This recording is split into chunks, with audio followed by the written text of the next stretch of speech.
नमस्कार, मी लतिका महाराष्ट्र रेसिपीमध्ये मी तुमचं स्वागत करत आहे।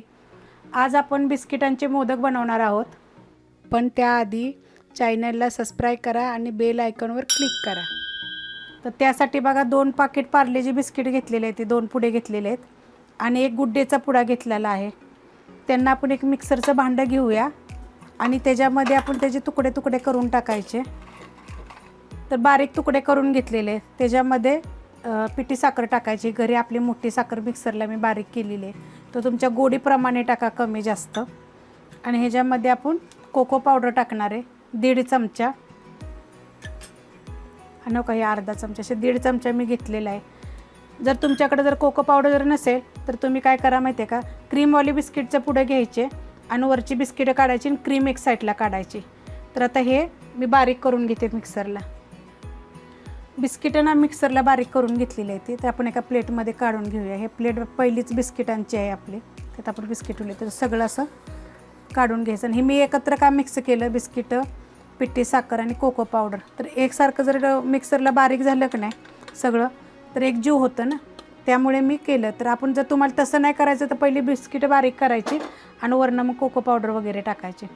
तर आता हे ना थोडं थोडं दूध टाकायचं आणि आपण कालवून घ्यायचं। हे मोदक ना चवीला एक तर छान लागतात आणि आता गणपतीच्या दिवसात कसं बाहेरचं काय आणण्यापेक्षा ना मुलांना वगैरे वाटायला निवदाला हे केले तरी चालतात। तर आता हे आपण असे कालवून घेऊया। तर मी गेल्या वर्षी पण मोदक टाकलेले आहेत, त्याच्या गेल्या वर्षी पण मी मोदक टाकलेले आहेत, आत्ता टाकलेला आहे मोदक। तर तुम्हाला मी अजून मोदकाच्या रेसिपी भरपूर दाखवणार आहे, तर तुम्ही ते बघा। आणि रेसिपी आवडली तर प्लीज एक लाईक करत जा आणि कमेंट करत जा। तर अशा पद्धतीने थोडं थोडं घेऊन आपण कालवून घेऊया। बघा असं मळून घ्यायचं चांगलं, दूध जास्त घालू नका, जसं थोडं थोडं लागेल ना तसं दूध घ्यायचं। जर तुम्ही जास्त दूध जर घातलं ना तर ही सैल होईल आणि मोदक चांगले होणार नाही। हे 8 ते 10 दिवस बघा मोदक राहतात, त्यामुळे थोडं थोडं दूध घालून तुम्ही करा। बघा किती छान असं झालेलं आहे आणि हे मोदक ना एकदम चवीला एक ते छान लागतात। तुम्ही कोणते बी बिस्किटचे पुडे वापरले तर चालतात। तर आता मी ही मोदकासाठी एक साचा घेतलेला आहे आणि त्याला मी तूप लावून घेतलेलं आहे। तर आपण ह्याचं थोडं थोडं घेऊन ना ह्याला लावून घेऊया। तर पहिलं मी असं लावणार। आता तुम्हाला ह्यात एक सांगते, तर तुम्ही ह्यात बदामाचे तुकडे, काजूचे तुकडे, पिस्त्याचे तुकडे जरी टाकले ना तरी तुम्ही चालेल, त्याला चांगली डिझाईन दिसेल। तर असं थोडंसं आपण पहिलं असं लावून घेऊया आणि नंतर बंद करून परत आपण लावायचं।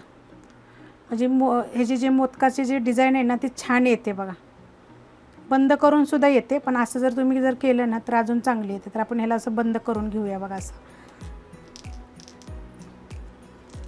आणि ह्याला आपण ही पिन आहे त्याची ती पिन लावून घ्यायची। हो का, अशी पिन लावून घ्यायची आणि त्या साईडचं जे आले नाही सगळं काढून घेऊया आपण। आणि आता मी हे तुम्हाला दाखवते, असं बोटानं दाबा। मग हे जे आपण केलं का नाही तर असं दाबून सुद्धा बसतं बरं का, की असं नाही की तुम्ही खोलूनच करा, असं दाबून दाबून मोदकाची डिझाईन पण छान बनते अशी। आणि हे काय मोदक बघा खराब वगैरे होत नाही ते। हा साचा जरा मोठा आहे, तुम्ही छोटा साचा जरी घेतला तरी चालेल, कारण जास्तच मोठा होतो हा मोदक। काल मी मोदक टाकलेला आहे, ती पण रेसिपी बघा, छान आहे आणि चवीला पण छान झालेलं आहे। तुम्हाला ते जर पाहिजे तर तुम्ही काय करा माहिती आहे का, कोकोनट पावडर जी विकतची भेटते ना ती जरी टाकली तरी चालेल, अजून छान मोदक होतात आणि जास्त होतील। आणि तर बघा किती मस्त असा झालेला आहे मोदक आपलं बघा।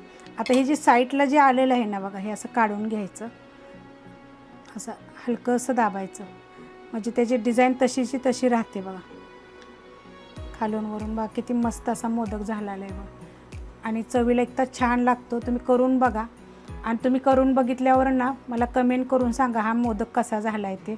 जर तुम्हाला ही मोदकाची रेसिपी जर आवडली तर लाईक करत जा। आता मी अशा पद्धतीने मोदक सगळे बनवून घेते, जर आवडली तर लाईक करा, सबस्क्राईब करा, कमेंट करा आणि शेअर बी करा।